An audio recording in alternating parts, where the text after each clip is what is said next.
really looked at what happened last time. How can I Coaching. learn from it? How can I achieve a different result? How can I this time know the cutoffs, but use that as an empowering way for myself? Yes. You're doing this journey. You get out of the water. The swim was fantastic. You were on fire. Yes. 10 minutes off your time. You're like, I'm going to do this. Oh, yeah. this was my day. Didn't finish the bike part before. So this was your nemesis. Right. The bike. And I was like, I missed it by 15 minutes before. This time I want to make it by at least 15 minutes. Right. That was, I had trained for that.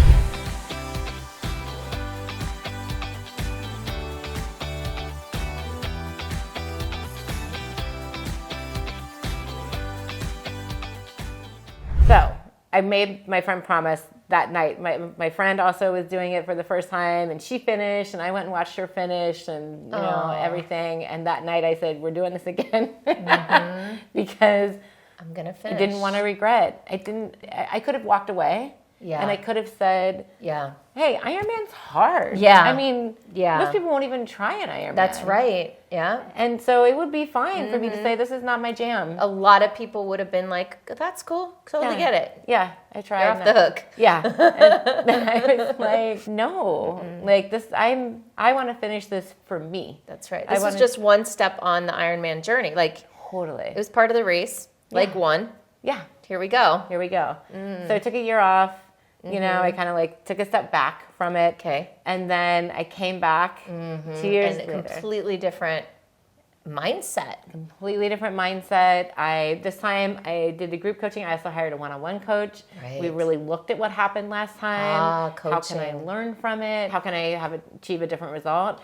How can I this time know the cutoffs, but use that as an empowering way for myself. Yes. Okay. Instead of being scared by it. And by the way, so I think you can figure that I was not there the first time. Yes, I got to go the second time. Yeah. So did all this work. You hired the coach. You invested in yourself and support, mentorship, all the things. I remember because then I was there for this round. Right. And I mean, you saw the whole training the whole way of me, swimming, biking, running more. Yeah. It's more smart way. Yeah. Okay. So you did it, and Ironman number 2 rolls around. So I go. This is that best swim of my life that I talked about in that other video. What she's talking about is that she used this new information about the mental chatter, and she channeled it in a positive direction, and was able to, through mindset, really take a much more empowered approach to the swim. And so you started off the day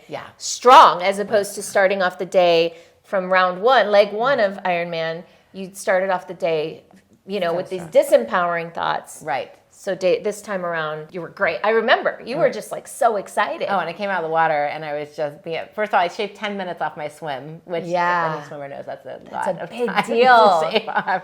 Yeah, and just to parallel journeys, right? So we went and we got to see you shoot off, and then being a spectator means running around and seeing how many times you can catch a glimpse of the person, and how many times you can get them to catch a glimpse of you, so you can encourage them. And we made signs, and we would be at this, hey, Leeann, and you wave, and I ran alongside you in the marathon part. Oh my God. I fast walked. Yeah, I fast walked. Okay, so you're doing this journey. You get out of the water. The swim was fantastic. You were on fire. Yes. 10 minutes off your time. You're like, I'm going to do this. Oh yeah, this was my day. I was finishing that day. There was just no doubt way. About it. But it wasn't as easy as you thought it was going to be, actually. Yeah. Well, I never thought it was going to be easy. But it was really, really hard, right? It was really hard. It never got easier.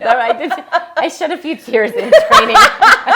I remember one really bad ride, and I was like, I just thought it would get easier. Oh, no. Okay. All right. So you get out of the water, and you go to get your bike. I go get my bike. Tell us what that's like. Well, first of all, with this course, you have to run up a helix. It's right. The parking garage. Oh, you have to run up a parking garage helix to get to where the bikes are. So they've got this garage. It's got 2 helixes, one on either side, and then the top is where they keep the bicycles for you to take off from. So the swimmers coming out of their swim have to run up. Yep. The helix, cross the finish line for the swim, and then you go and change all your stuff. Yep. And then you come out and grab on your bike, and you go down the other helix on the other side. Yeah. Okay, so it's like coming in and going out. Yep. Okay.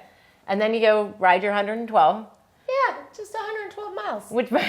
But I realized, I had a different issue this time. And so at one point my back was like really cranky that day. 5 miles in. To your bike ride. Yeah. So you didn't feel anything different or wrong in your swim? Nope, not at all. It's just on that bike. And then I thought, oh, shoot. I was like, that's cool. I got this. I know this course well enough that I know where I can stop and stretch if I need to. Yeah. And so I would just do that. I know there's a hill climb coming. I'll pull off to the side and then I'll get out and I'll stretch. Oh, okay. And I would do that. I checked my watch afterwards. I stopped 17 times. 17 times. And how many would be normal? I was planning on 3 max. Whoa. Yeah. Because you were cramped up? My back was it was so tight. And part of it is that... Because you were nervous, maybe?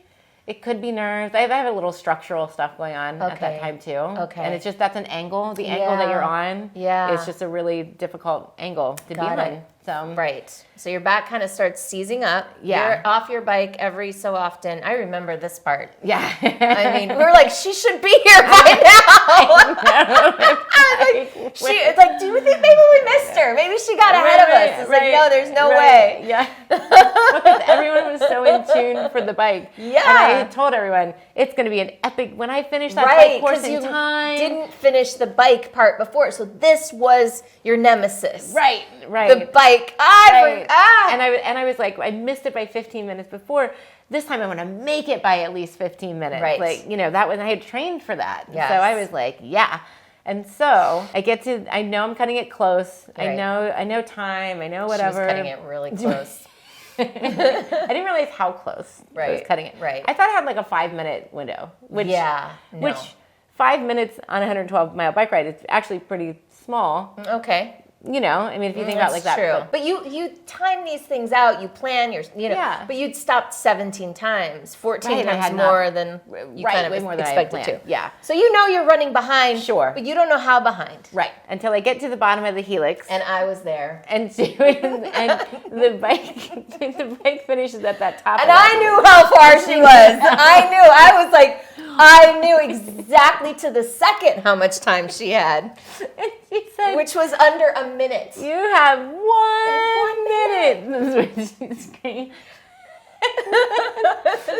And I ran alongside her. But the best part is there's a video. And she was filming it, and I think you forgot you were filming. You got so excited. I did forget. Mm-hmm. And it's so Blair Witch Project, because all you see are her red cowboy boots. My cowboy boots. Yes, I wore cowboy boots to Ironman. I'm the only one who didn't wear sneakers. And she was screaming at me the whole way up the helix. Don't stop. Don't stop. Keep going. Go. Keep going. And you can hear in the background the people cheering and the cowbells going, and because everyone's like, is she gonna make it? Is she gonna make it? And then I was, I'm telling it. I wish I'd really gotten a good video of it, No, but I was like running and your video is so good. It's so good. It's one of my favorite videos. When I give the talk, I play the video. You do the speech. Okay, she tells the story on stage without my commentary. Right. And then I play the video because it's the best example of crew I've ever experienced in my life. Oh. Is to have someone next to you saying, like, go. Don't stop, go. You got 1 minute. If you're looking to learn more about No Regrets Formula, Leeann, tell people where they can find out more. NoRegretsFormula.com. Oh, isn't that just perfect? So go to NoRegretsFormula.com, learn more about Leeann's course. Maybe I'll see you there. Yeah. And so then they let me run. Yeah. Because And you're like, thank God the hard part's over. She's got a marathon to do. Okay, how'd that go? It went great. I mean, it was, let's be honest, I power walked. You did. Yes. Pretty much I was like, it. I could do an Ironman. I know. And I was like, no, you can't. No, you can't. You got to swim and bike.